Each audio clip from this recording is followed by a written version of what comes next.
Start. Okay, 3 chance ആണുള്ളത്. Maximum കോരിക്കോ. പോരട്ടെ. ഇനി അടുത്തത്.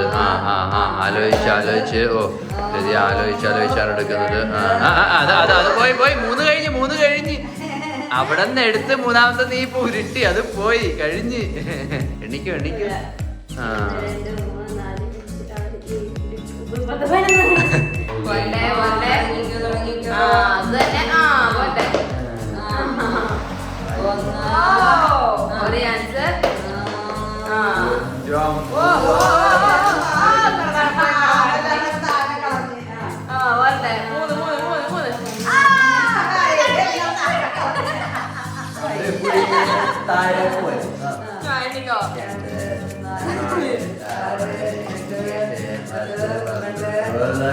Kalau tidak banyak